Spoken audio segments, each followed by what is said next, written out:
jawapan Tuan Syekh pada soalan tadi, Syiah ni merupakan akidah dia merupakan akidah yang rosak, akidah fasidah. Itu Syiah. Berarti mereka mengata la ilaha illallah dengan lidahnya tapi tak kata dengan hati dia.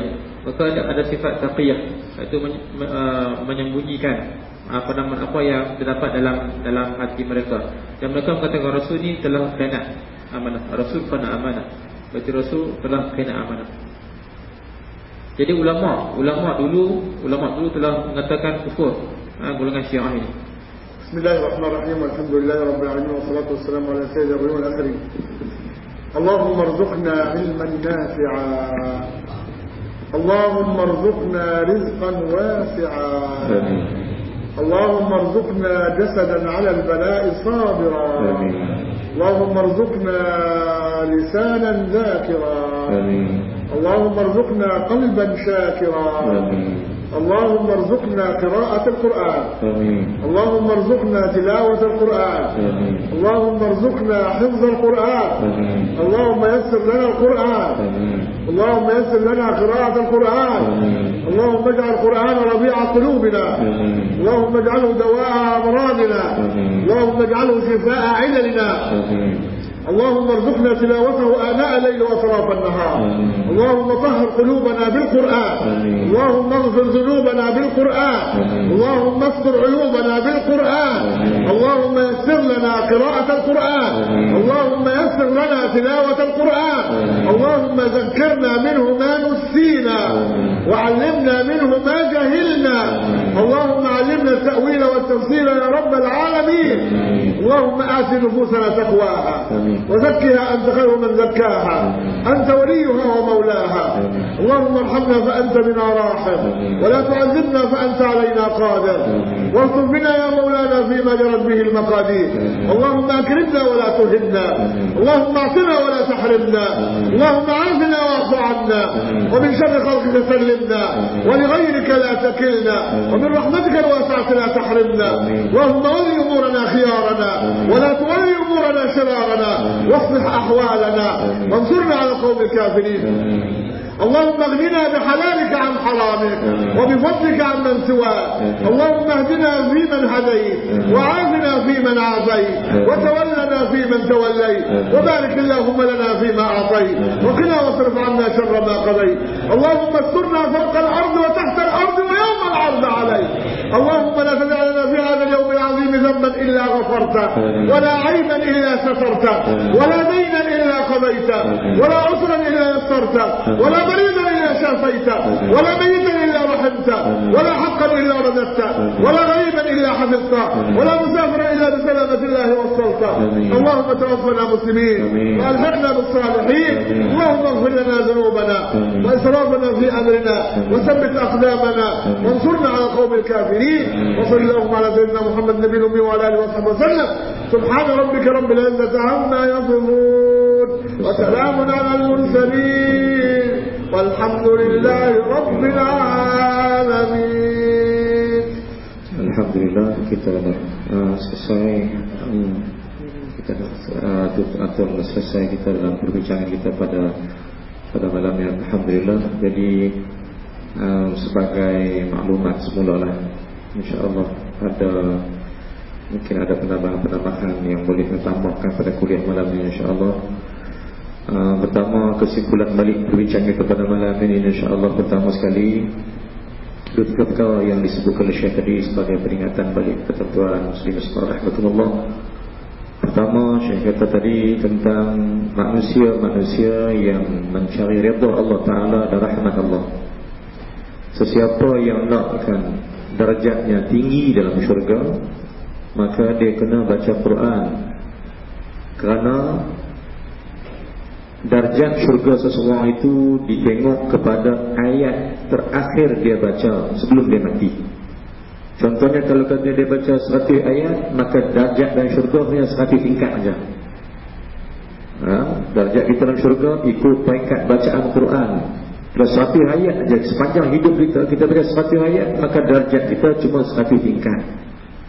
Kalau kita baca 6,666 ayat, jadi berulang kali, berulang sampai 20-30 kali, Bermakna darjat kita itu ikut ayat Quran dalam, ikut ayat yang kita baca dalam Quran. Sedangkan darjat, satu darjat dengan satu darjat itu kata Syekh, satu darjat dengan satu darjat umpama langit dengan bumi. Jadi orang yang baca Quran terbanyak, darjatnya sampai ke Firdausil A'la. Baca Quran tertinggi, maka dia akan bersama dengan Nabi-Nabi di Firdausil A'la. Maka Quran yang Allah bagi ini, dia suruh kita baca, memudahkan kita jalan ke syurga. Itu kesimpulan satu. Yang keduanya, pada hari kiamat nanti, dan tuan sahabat-sahabat muslimin semua rahimakumullah, siapa yang dapat menyelamatkan kita? Jadi kiamat nanti, sedangkan saya baca ayat tadi, qala Allah Ta'ala kama qala Syekh, satu ayat pada surah Abasa, yawma yafirrul mar'u min akhihi wa ummihi wa abihi wa sahibatihi wa banihi. Saya kata, ingatlah yang Allah sebut dalam Quran itu, bahawa pada hari yang lari semua orang daripada kamu. Yauma yafirru mar'u min akhi, hari yang lari semua daripada kamu. Wa ummihi wa abihi, ayah pun lari, mak pun lari. Wa sahibatihi wa bani, kawan-kawan pun lari, anak-anak pun lari. Soalan dia, siapakah teman kita di depan Allah Ta'ala nanti? Pada lain Quran. Teman kita itu Al-Quran, tuan-tuan muslimin semua rahimakumullah. Dan satu benda yang saya nak tambahkan sikit, apa yang saya ngaji dengan Syekh sepanjang dia ada dengan saya ni, hadis Nabi SAW, mafhum hadis. Nabi kata, jika siapa yang nak kaya, maka qanaahlah baginya. Siapa nak kaya, cukup dengan qanaah. Qanaah mana berpada dengan apa yang Allah bagi kita kaya. Sekarang ni kita kadang-kadang terlampau mencari kekayaan sampai kita jadi miskin. Miskin ilmu. Kita kaya harta tapi miskin ilmu. Jadi siapa yang nak kaya, maka qanaah lah jawabnya. Berqanaah itu mengkayakan kita. Sebab apa yang Allah bagi itulah hak kita. Apa yang Allah bagi orang itu hak dia. Tak perlu kita susah hati dengan hak orang. Kita ambil hak kita daripada Allah. Tanda kita beriman dengan Allah Subhanahu Wa Taala, kita ambil hak kita yang Allah bagi. Jangan berebut hak orang. Jadi kalau kita nak kaya, maka qanaahlah, berpadalah dengan apa yang Allah bagi untuk kita. Yang penting kita dapat beribadat pada Allah Subhanahu Wa Taala. Itu yang pertama. Yang kedua, jika kamu nak ada kawan dan teman, memadalah Allah bagi kamu. Tak ada siapa beritahu kamu, tak ada siapa teman kamu lagi di akhirat nanti. Maka yang teman kamu itu adalah Allah Subhanahu Wa Taala. Maka cukuplah Allah teman kamu, maka ambillah Allah di teman kamu. Jangan ambil yang lain.